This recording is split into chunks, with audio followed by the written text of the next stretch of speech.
यह तो हम सभी जानते हैं कि हमारा यूनिवर्स बहुत विशाल है, जिसमें न जाने कितने रहस्य भरे हुए हैं। जैसे जैसे हमारी तकनीक और अच्छी होती जा रही है, वैसे ही हम यूनिवर्स के रहस्यों को सुलझा पा रहे हैं।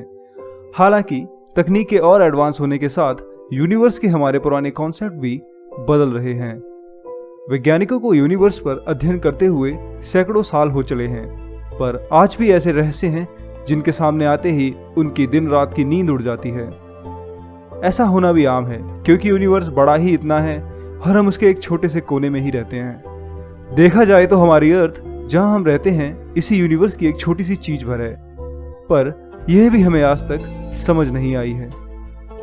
नमस्कार दोस्तों, मेरा नाम है शिवम और मैं आपका स्वागत करता हूं साइमित के इस नए एपिसोड में, जिसमें मैं आपको यूनिवर्स के 10 ऐसे फैक्ट बताऊंगा जिन्हें सुनकर आपके पक्का होश उड़ जाएंगे। ये फैक्ट आपको किसी किताब में भी शायद न मिलें, इसलिए आप वीडियो को शुरू से लेकर अंत तक जरूर देखें। नंबर 10 पर है गैलेक्टिक ईयर्स।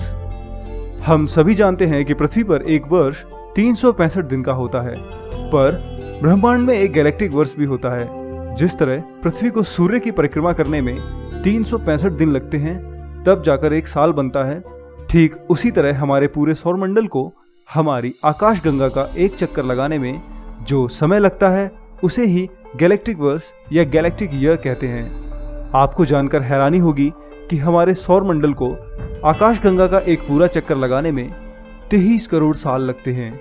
यह इतना ज्यादा है कि हमारी पूरी मानव जाति अपने जीवन काल में भी एक गैलेक्टिक परिक्रमा नहीं कर सकती है। आखिरी बार जब हमारे सौरमंडल ने अपने इस चक्कर को पूरा किया था, तब मानव जाति अपने अस्तित्व के करीब भी नहीं थी। वास्तव में उस समय डायनासोर्स जीवित थे। दोस्तों, ये सोचने में कितना अजीब लगता है कि हमारी आकाशगंगा कितनी बड़ी है, पर देखा जाए तो ये अभी भी हमारे ब्रह्मांड का एक टुकड़ा भर ही है। अगर आप आकाशगंगा के हमारे ब्रह्मांड के एक पूरे चक्कर को निकालने बैठेंगे तो शायद कभी सो भी नहीं पाएंगे। चलिए मजाक के एक तरफ, अब चलते हैं नंबर 9 पर, अर्थ रोटेशन। जब आप स्कूल में थे तो आपको सिखाया जाता था कि एक दिन में 24 घंटे होते हैं। यह कुछ हद तक तो सही है, पर एक सोचने वाली बात है कि भला एक दिन में एकदम सटीक 24 घंटे ही क्यों हैं? क्यों नहीं ये 1 या 2 सेकंड आगे पीछे हो सकते हैं? नासा की माने तो पृथ्वी का रोटेशन हर 100 सालों में धीमा होता रहता है, जिसका मतलब है कि हमारे दिन ठीक 24 घंटे के नहीं हैं। पृथ्वी को एक रोटेशन में वास्तव में 24 घंटे और 2.5 मिली सेकेंड लगते हैं। देखा जाए तो ये 2.5 मिली सेकेंड्स कोई बड़ी बात नहीं लगती है, पर धरती अरबों सालों से इसी तरह घूम रही है। जब डायनासोर्स राज करते थे, तब पृथ्वी पर एक दिन 23 घंटों का होता था। आने वाले अरबों सालों में पृथ्वी पर एक दिन शायद 25 से 26 घंटों का हो सकता है। 8वें नंबर पर हम ले चलते हैं आपको शराब के बादल की ओर। जी हाँ, आपने सही सुना, अंतरिक्ष में एक शराब का बादल भी मौजूद है। जिन लोगों को अल्कोहल यानी कि शराब पीना पसंद है, वे कभी ना कभी सपने में सोचते तो जरूर होंगे कि काश इस दुनिया में शराब के बादल होते तो ये दुनिया कितनी अच्छी लगती। ऐसे सपने देखने वालों को अंतरिक्ष ने निराश नहीं किया है। एक्विला नाम के तारामंडल में एथाइल अल्कोहल का एक विशाल बादल मौजूद है। ये कोई साधारण बादल नहीं है, ये इतना बड़ा है कि ये आपके सपने में भी कभी फिट ना बैठे। दरअसल ये बादल हमारे सौरमंडल से 1000 गुना बड़ा है, पर अफसोस ये विशाल शराब का बादल शराबियों के लिए सपना ही रह जाएगा, क्योंकि ये पृथ्वी से 10,000 प्रकाश वर्ष दूर है। यहाँ लाइट को भी पहुंचने में 10,000 साल लग जाएंगे। जब तक भविष्य में स्पेस ट्रैवल की कोई तकनीक नहीं बन जाती, तब तक ये बादल आपको बस सपने में ही दिखाई देगा। हमारे यूनिवर्स की गंध कैसी है? जब आप अंतरिक्ष के बारे में सोचते हैं तो सबसे पहले यही ख्याल आता है कि अंतरिक्ष दिखता कैसा है, महसूस कैसा होता है और इसमें क्या सुनाई देता है। पर कभी आपने इस पर ध्यान नहीं दिया होगा कि अंतरिक्ष की गंध कैसी है। क्या इसमें खुशबू आती है या बदबू सी लगती है? वैसे तो स्पेस में कोई भी अंतरिक्ष यात्री अपना स्पेस सूट नहीं उतारता है और ना ही ऐसा करने की कोशिश करता है, क्योंकि अगर करता भी है तो वह हमें गंध बताने के लिए जिंदा ही नहीं रहेगा। हमें अंतरिक्ष की गंध का पता केवल और केवल स्पेस यात्रियों के सूट और उनके औजारों से ही पता चलता है। जब उनकी जांच की जाती है तो तभी उनमें से आने वाली गंध को बताया जाता है।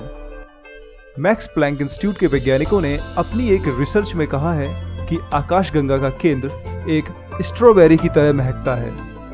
मतलब कि जो खुशबू किसी बेरी में आती है वही हमारी आकाशगंगा के केंद्र में आती है। इसके पीछे तर्क ये है कि आकाशगंगा के केंद्र में इथाइल फॉर्मेट बनती है, जो खुद इन मीठी बेरीज में भारी मात्रा में पाई जाती है। नंबर 6, ऐसा ग्रह जहां पर हमेशा जलती है बर्फ। दोस्तों, बर्फ और आग दोनों एक दूसरे के अपोजिट हैं, पर हमारे अंतरिक्ष में एक ऐसा एक्सोप्लैनेट यानी परदेसी ग्रह भी है जहां वास्तव में बर्फ जलती है। यह सोचने में ही बड़ा अजीब लगता है कि भला बर्फ जल कैसे सकती है, पर इस विचित्र ग्रह पर ऐसा ही होता है। ग्लेस 436b नाम का यह परदेसी ग्रह हमसे 33 लाइट ईयर्स दूर है। इस ग्रह पर बर्फ हमेशा जलती ही रहती है, जिस वजह से इस ग्रह पर हमेशा एक अद्भुत नजारा देखने को मिलता है। वैज्ञानिकों की माने तो इस ग्रह पर बर्फ जलने का कारण है यहाँ पर पानी का एक अजीब ही स्टेट में रहना, जिसे कोई जानता ही नहीं, जिस वजह से ही ग्लेस 436b की सतह पर बर्फ हमेशा जमी हुई रहती है। चौंकाने वाली बात यह है कि इस ग्रह की सतह पर तापमान 440 डिग्री सेल्सियस होने के बाद भी बर्फ ठोस रहती है और जलती हुई दिखाई पड़ती है। नंबर 5, क्या हमारी पृथ्वी भी ब्लैक होल बन सकती है? ब्लैक होल हमेशा उन विशालकाय तारों से बनते हैं जो अपनी ऊर्जा खत्म करने के बाद अपनी ही ग्रेविटी के कारण कोलैप्स हो जाते हैं और सुपरनोवा एक्सप्लोशन करने के बाद वे यूनिवर्स की सबसे अजीब चीज ब्लैक होल में बदल जाते हैं। ब्लैक होल बनने के लिए किसी भी तारे को हमारे सन से कम 10 गुना ज्यादा मास होना चाहिए, नहीं तो वह कभी भी ब्लैक होल नहीं बन सकता है। हमारा सन कभी भी ब्लैक होल नहीं बन सकता, तो फिर हमारी पृथ्वी की गिनती ही क्या है। पर अगर आप फिर भी पृथ्वी को ब्लैक होल बनाना चाहते हैं तो इसके लिए आपको इसे तब तक दबाना पड़ेगा जब तक ये किसी छोटे से कंचे जितनी ना हो जाए, पर ऐसा करना प्रैक्टिकली असंभव है। चलिए अब बात करते हैं तारों के साइज के ऊपर। ये तो आप जानते हैं कि हमारा सूर्य एक तारा है जो कि अपने आप में बहुत विशाल है। इसके बिना हमारी धरती पर जो जीवन है वह बहुत कम समय में खत्म हो सकता है।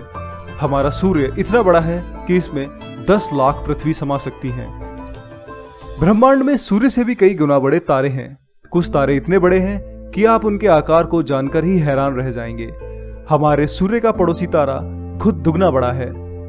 अब तक के खोजे गए तारों में बीवा स्कूटी ब्रह्मांड का सबसे बड़ा तारा है। इसका रेडियस सूर्य से 1700 गुना है और इसके सामने हमारा सूर्य एक छोटे से पिक्सल जैसा दिखाई देता है। नंबर 2, हमारे यूनिवर्स की उम्र कितनी है? हम अपनी उम्र तो आसानी से बता सकते हैं। यहाँ तक कि कार्बन डेटिंग से वैज्ञानिक पृथ्वी पर पाई जाने वाली किसी भी पुरानी से पुरानी चीज की डेट भी आसानी से बता पाते हैं। पर जब बात यूनिवर्स की आती है तो ये एक बहस का मुद्दा बन जाता है। वैज्ञानिकों को आज भी यूनिवर्स की उम्र को लेकर पूरी सहमति नहीं है कि आखिर इसकी रियल एज क्या है। कुछ वैज्ञानिक बिग बैंग के आधार पर इसे 14 अरब साल पुराना मानते हैं और पृथ्वी को 4.5 अरब साल पुराना। इस आधार पर ही चले तो इस यूनिवर्स की शुरुआत 14 अरब साल पहले ही हुई होगी। लगभग 13 अरब साल पहले आकाशगंगाओं का निर्माण शुरू हुआ और 5 अरब वर्ष पहले हमारे सौरमंडल का जन्म हुआ। वैज्ञानिकों के अनुसार पृथ्वी जो कि 4.5 अरब साल की है, उस पर हम इंसानों को आए हुए बस 60 लाख साल ही हुए हैं। मगर इसकी तुलना हम यूनिवर्स से करें तो ये कुछ भी नहीं है। अगर यूनिवर्स की एज को 1 साल मान लें तो हमारा सौरमंडल सिर्फ 1 महीने पुराना ही माना जाएगा, जिसमें हमारा अस्तित्व सिर्फ 1 सेकंड से कम का ही है।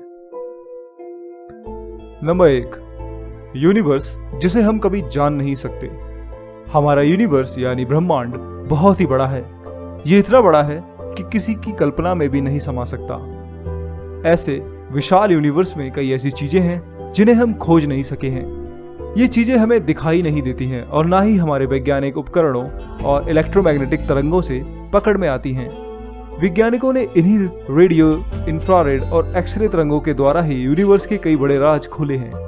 हमारे यूनिवर्स में ऐसी भी कई जगह हैं जहां पर हम इन तरंगों को कभी भेज नहीं सकते हैं।